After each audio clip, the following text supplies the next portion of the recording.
Hello, नमस्कार, सत श्री अकाल। आप सबका स्वागत है। इस प्लेलिस्ट में हम लोग बात कर रहे थे मैट्रिसेस एंड डिटर्मिनेंट्स के जेई के प्रीवियस ईयर क्वेश्चंस के बारे में। और हम लोग पेपर्स में जब जेई मेंस में क्वेश्चन हमारे सामने आते हैं तो उनको कैसे अटेम्प्ट करना है, कैसे सोचना है, क्या लिखना है, किस तरीके से आगे बढ़ना है, वो सारी बातें डिस्कस करेंगे। जेई मेंस 2025 का ये क्वेश्चन, जहाँ पे इलिट मैट्रिक्स है, that is AIJ matrix, order 3x3 का है। Elements are in the format root 2 power I plus j. If the sum of all the elements in the third row of A square, matrix A का square बनाना है और तीसरे रो के elements के बारे में जेई के इस क्वेश्चन में पूछा जा रहा है। Sum of the elements is in format A plus B root two. Alpha beta integers हैं, अल्फा प्लस बीटा की वैल्यू क्या है। तो इस क्वेश्चन को देख के, इस कंडीशन को देख के हम लोग मैट्रिक्स ए बनाने लगते हैं। फॉर्मेट क्या दिया गया था? मैट्रिक्स ए के जनरल एलिमेंट फॉर्मेट दिया गया है A I J is equal to root two power I plus J. तो root two power I plus J format apply करता हूँ आई जे की वैल्यूज रख रख के, जैसे कि 1,1 रखूं तो ये रूट टू की पावर 2 हो जाएगा। Next will be root two to the power 3, next will be root two to the power 4। अगला एलिमेंट 2 1 है, यानी कि root two to the power 3, next will be root two to the power 4 and next will be root two to the power 5।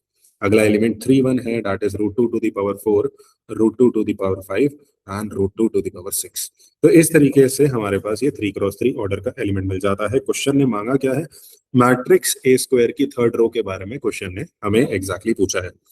So let's try and calculate the value of A square. Common elements अगर मैं बाहर निकालूं तो पूरे matrix से root two की power 2, that is the smallest possible value in any present row और column, वो कॉमन लेके बाहर निकाला जा सकता है। बचेगा क्या? So you will be left with 1 root two 2। जो बच रहा है वो लिख रहा हूँ सिर्फ root two two two root two and two two root two and 4। And obviously same value हमारे पास दूसरे मैट्रिक्स के लिए भी यहाँ पे आ जाएगी बेटा। तो ये वैल्यूज जो है हमने लिखी है, और यहाँ से अगर क्वेश्चन मेरे से ए स्क्वायर की थर्ड रो के बारे में पूछ रहा है तो obviously I am not interested with the first two rows of the matrix, I am interested with the third row of the matrix. तो थर्ड रो इसके करस्पॉन्डिंग बनेगी कि हमारा जो थर्ड रो है उसको कॉलम करस्पॉन्डिंग मल्टीप्लाई करके value जो है बनाई जाएगी। तो वैल्यू क्या बनेगी? You will get 2 into 1, 2 root 2 into root 2 and 4 into 2. So adding this value, this becomes equal to 14, 14 root 2 and 28. ठीक है, you have 2 into 1 2, 2 root 2 into 2 4 and 4 into 2 8. That is 14 here. 2 root 2, 4 root 2, 8 root 2, sum is 14 root 2. Multiply करेंगे, 2 into 2 4 हो गया, this becomes 4 into 2 8, 8 and 16। Total sum अब जो है वो अपने पास 28 यहाँ पे बन के आ रहा है। तो इस तरीके से हमारे पास ये थर्ड रो जो है बन के आ रही है, जिसपे क्वेश्चन ने पूछा है, वैल्यू मांगी है, सिंप्लीफिकेशन मांगी है। So if I will write sum of the third row, तो ये तीनों एलिमेंट्स जो मैंने यहाँ पे डायरेक्टली फाइंड आउट करें, ऊपर की वैल्यू की जरूरत नहीं थी, मैंने यूज नहीं करा। ऑब्वियसली जेई का पेपर है, बहुत ज्यादा टाइम लगता है सॉल्व करने को, तो जितना टाइम हो सके वो तो बचाएंगे हम लोग। तो this value becomes equal to finally 168 plus 56 root two. तो 168 प्लस 56 रूट टू अगर वैल्यू बनती है, total sum comes out to be 168 plus 56, और ये वैल्यू 224 यानी कि हो जाता है। तो इस तरीके से जेई मेंस में आए हुए क्वेश्चंस को हम लोग सोचते हैं, रिकॉल रखते हैं इस क्वेश्चन। I J is root two की power I plus J, values डाली, आई जे की जगह 1, फिर 2, फिर 3 एंड सो ऑन, वैल्यूज डालते चले गए। 3x3 मैट्रिक्स बना। कॉमन क्या मिला? 2 की पावर 2 कॉमन मिला। कैसे? Root two to the power 2 यहाँ से कॉमन आएगा और root two to the power 2 ऐसे ही दूसरे मैट्रिक्स से भी आएगा। तो टोटल 2 स्क्वायर कॉमन कॉमन आ जाता है, और फिर 2 स्क्वायर से मल्टीप्लाई करके वैल्यू निकालने के लिए ये रो बारी बारी इन एलिमेंट्स के साथ मल्टीप्लाई हो जाती है, और जो एलिमेंट्स बने हैं उनका सम करेंगे और सम हमें एज आउटपुट मिल जाएगा। इस तरीके से 2025 का एक और क्वेश्चन जो जेई मेंस में आया था, उसके बारे में भी बात कर लेते हैं इसी वीडियो में। मैट्रिक्स ए है 1 by root two minus 2 0 and 1, and matrix B है cos theta minus sin theta cos theta. यहाँ पे थीटा की वैल्यू ग्रेटर दैन 0 है। if the value of b is equal to pa p transpose c की value p transpose b की पावर 10 into p हो जाती है। तो डायगोनल एलिमेंट्स का सम अगर m/n रेशियो में है, जहां पे इन दोनों का HCF यानी कि ग्रेटेस्ट कॉमन डिवाइजर वो 1 है, तो m+n की वैल्यू क्या है? तो मुझे कैलकुलेशन करके इस मैट्रिक्स C चाहिए, और मैट्रिक्स C जो बन के आएगा उसके डायगोनल एलिमेंट्स का सम चाहिए। तो क्वेश्चन जब हम लोग पढ़ते हैं जेई में, तो सबसे पहले इस चीज को टारगेट करना होता है, पकड़ना होता है कि क्वेश्चन मांग क्या रहा है, और फिर जो क्वेश्चन मांग रहा है उससे गिवन कंडीशन से सबसे ज्यादा आसानी से पहुंचा कैसे जा सकता है। जैसे कि ये मैट्रिक्स है, मैट्रिक्स भी cos theta minus sin theta cos theta. कोई भी टीचर जब पढ़ाता है तो ऑर्थोगोनल मैट्रिक्स का जो सबसे आसान, सबसे सिंपल एग्जांपल लिया जाता है वो यही मैट्रिक्स है। तो जब चीजें रिपीटेडली आ रही है, जेई में पहले भी ये क्वेश्चन आ चुका है कि इस जैसे ऑर्थोगोनल मैट्रिक्स का यूज होता है, तो इसको देखते ही आप जेई का पेपर दे रहे हो, आप जेई की प्री वाई क्यूज पहले प्रैक्टिस कर चुके हो, आपको समझ में आना चाहिए, पता लगना चाहिए कि एक ऑर्थोगोनल मैट्रिक्स है। तो कहीं ना कहीं उस ऑर्थोगोनल मैट्रिक्स की कंडीशन का इस्तेमाल होना है, यूज होना है, ये दिखना चाहिए क्वेश्चन पढ़ते ही। और फुल स्पीड से आपको फिर उधर प्रोसीड करना चाहिए, आगे बढ़ना चाहिए कंडीशन के साथ। तो ऑर्थोगोनल मैट्रिक्स देखो, सबसे पहली चीज मुझे मैट्रिक्स दिख रहा है, मैट्रिक्स भी दिख रहा है कि भाई ये ऑर्थोगोनल है, तो ऑर्थोगोनल की कंडीशन का इस्तेमाल करते हैं। कॉस थीटा बना माइनस साइन थीटा बना, साइन थीटा बना कॉस थीटा। ऑर्थोगोनल की कंडीशन कैसे करूंगा? I know that matrix P transpose into matrix P is an identity matrix. अब बोलेंगे सर मुझे तो पता नहीं, कोई बात नहीं, मैं करके भी दिखा देता हूँ। अगर आप लोगों को ये मैट्रिक्स की ऑर्थोगोनैलिटी डायरेक्टली याद नहीं है तो मैं अभी दिखा रहा हूँ, अगली बात से आपको याद रहनी चाहिए, ताकि आप ऑर्थोगोनैलिटी दिखाने वाला ये जो स्टेप है इसमें भी टाइम बचा सको कि भाई मुझे पता है ऑर्थोगोनल है, आगे बात करते हैं, आगे की सॉल्विंग करते हैं, इस पे टाइम जाया नहीं करते। Sine theta cos theta, multiplication वाली, multiplication will be cos square theta plus sine square theta, ये वैल्यू 1 के इक्वल हो जाएगी। Again minus sine theta cos theta plus sine theta cos theta, ये वैल्यू 0 के इक्वल हो जाएगी। अगेन है ना, पी ट्रांसपोज इनटू पी लेना था, माइनस उठा के आगे लगाना था, this will B 0 and now this will B 1। अब एग्जैक्टली आइडेंटिटी मैट्रिक्स जो है मेरे को मिल गया। नेक्स्ट कंडीशन जो क्वेश्चन ने दी, क्वेश्चन ने कहा कि value of B is equal to P A P transpose. P A P transpose वापस आके अगर आप देखो, क्वेश्चन ने बोला है कि बी की value P A P transpose है और सी की वैल्यू है बी की पावर 10 की कंडीशन। तो सी की वैल्यू निकालने में इस वैल्यू बी को, बी ए पी ट्रांसपोज को 10 बार लेना होगा, 10 टाइम्स मल्टीप्लाई करना होगा। तो ये 10 बार मल्टीप्लीकेशन की कंडीशन किस तरीके से बन रही है वो भी समझ लेते हैं। तो अगर मैं बी स्क्वायर की वैल्यू लिख रहा हूँ तो बी स्क्वायर की value will be P A P transpose multiplied by B A P transpose. B square क्या होता है? बी स्क्वायर होता है matrix B multiplied by matrix B. तो matrix B multiplied by matrix B जब कर रहा हूँ तो इसी मैट्रिक्स को 2 बार लिख रहा हूँ, और यहाँ हो गई इस ऑर्थोगोनैलिटी का यूज कि P transpose into P identity matrix है, ये बन जाएगा P A square into P transpose. तो जितनी बार ये मैट्रिक्स मल्टीप्लाई होगा ए की पावर उतनी ही बढ़ती चली जाएगी। बी की पावर 10 हुआ तो P A to the power 10 into P transpose.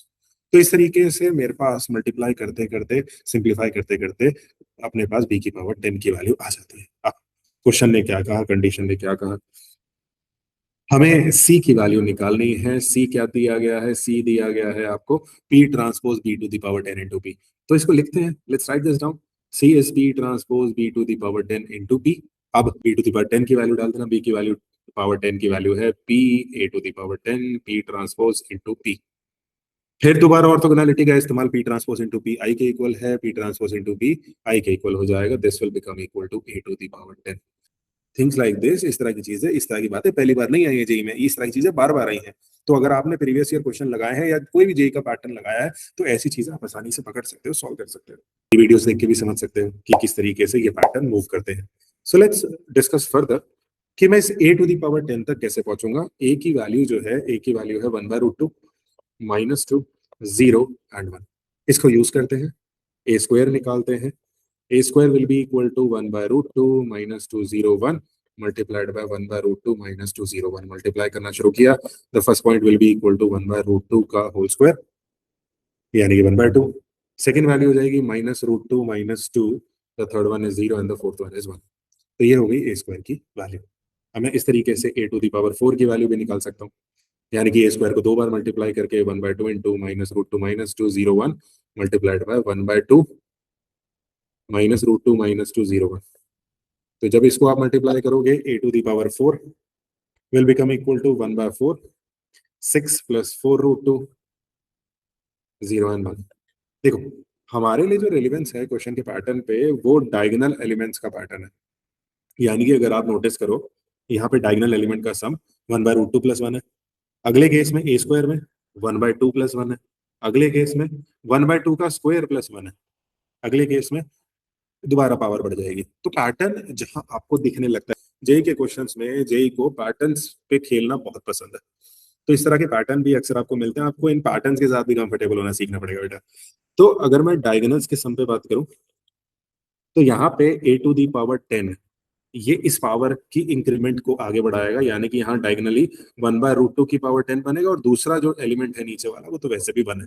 तो डायगोनली जब अपने पास वैल्यूज आएंगे, this will be equal to 1/32, है ना। √2 की पावर 10 इज 2 टू द पावर 5, 2 की पावर 5 32 है, तो ये वैल्यू हो जाती है 33/32। दैट इज इक्वल टू, मतलब हमने जीसीडी एम की वैल्यू 33 हो गई है, एन की वैल्यू 32 हो गई है, इन दोनों का सम किया, आंसर जो है वो 65 आ गया है यहाँ पे।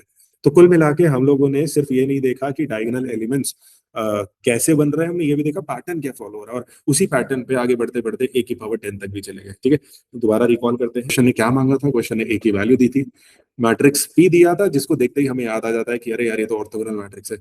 पी ए पी ट्रांसपोज है और सी की value P transpose B to the power 10 into P हो जाती है। अब मैट्रिक्स पी बना, ट्रांसपोज इंटू पी मल्टीप्लाई करके आइडेंटिटी मैट्रिक्स बनाया, दोनों की मल्टीप्लीकेशन आइडेंटिटी मैट्रिक्स बन रही है, कंफर्म किया, ऑर्थोगोनल कंफर्म किया सबसे पहले। मैट्रिक्स बी बना, P A P transpose B का स्क्वायर निकाला, ऑर्थोगोनैलिटी की पहली कंडीशन बनाई जिससे ए स्क्वायर मुझे नजर आया।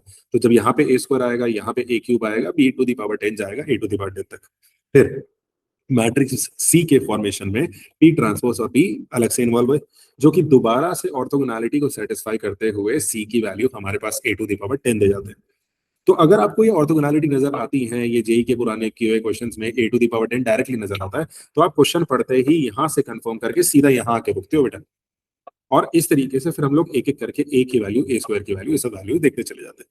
अब देखो, वैल्यू देखता हूँ, उसका स्क्वायर देखता हूँ, ट्रेंड देखता हूँ, पैटर्न देखता हूँ। ए की वैल्यू 1/√2 -201 बनी, ए स्क्वायर की वैल्यू भी ऐसे ही है, हमने स्क्वायर करी है, ये वैल्यू इसके साथ मल्टीप्लाई हुआ, 1/√2 का स्क्वायर बना, -2/√2 -2 बना, और यहाँ पे आ गया 0 फिर दोबारा मल्टीप्लाई करा, 1/4 6 + 4√2 0 तो ये 6 + 4√2 हो गया, 0 हो गया, ये तो मेरे काम का नहीं है, डायगोनल एलिमेंट्स काम के हैं। तो डायगोनल एलिमेंट में आगे चलते चलते ट्रेंड देखा, ए की पावर ए में जो है 1/√2 की पावर 1 है, ए स्क्वायर में 1/√2 की पावर 2 है, ए टू दी पावर 4 में 1/√2 की पावर 4 है, तो ए की पावर 10 में 1/√2 की पावर 10 होगा, और ये नीचे वाला 1 एज इट इज आ जाता है। 1/√2 की पावर 10 रखी, 1/32 सिंप्लीफाई करा, न्यूमरेटर डिनोमिनेटर दोनों की वैल्यूज ऐड करी, आंसर 65 हो गया। बहुत ज्यादा मुश्किल क्वेश्चन नहीं है जेईई मेंस के, पैटर्न पकड़ना होता है, बनाने वाले का, सोचने वाले का तरीका समझना होता है। नेशनल टेस्टिंग एजेंसी बहुत ज्यादा जेईई मेंस के पैटर्न पे वेरिएशन नहीं लेके आती है, वो पैटर्न जैसे हम लोग पकड़ने लगते हैं, किस तरीके क्वेश्चन कैसे आते हैं, तो चीजें बनने लगती है। बस थोड़ा सा स्पीड पे काम करना होता है आपको लास्ट में, कि जितने ज्यादा हो सके क्वेश्चंस लगाओ, जितने ज्यादा हो सके टेस्ट सीरीज अटेंड करो, जिससे आपकी स्पीड भी बनती है और रिजल्ट भी बहुत शानदार होता है। तो आपको अगर मेरी वीडियो पसंद आई हो तो प्लीज लाइक करें, और अपने फ्रेंड्स को, अपने साथ के स्टूडेंट्स को, जिनको ये वीडियो हेल्पफुल हो सकती है, या जो बच्चे इस वीडियो को देख के कुछ ना कुछ सीख सकते हैं, उनको फॉरवर्ड करें। दूसरी बात, आप मेरे कमेंट सेक्शन में अपने डाउट्स भी भेज सकते हो, या मेरा ये नंबर है जो ये मैंने यहाँ स्क्रीन पे रखा हुआ है, इस नंबर पे भी आप अपने डाउट्स मुझे व्हाट्सअप कर सकते हो। अगर मेरे को वो डाउट्स अच्छे लगे, क्वेश्चन अच्छे लगे, इंपॉर्टेंट लगे जेईई के हिसाब से, तो मैं वो क्वेश्चन अपनी वीडियोस में भी डालूंगा। आज के लिए इतना ही, ठीक है, बाय।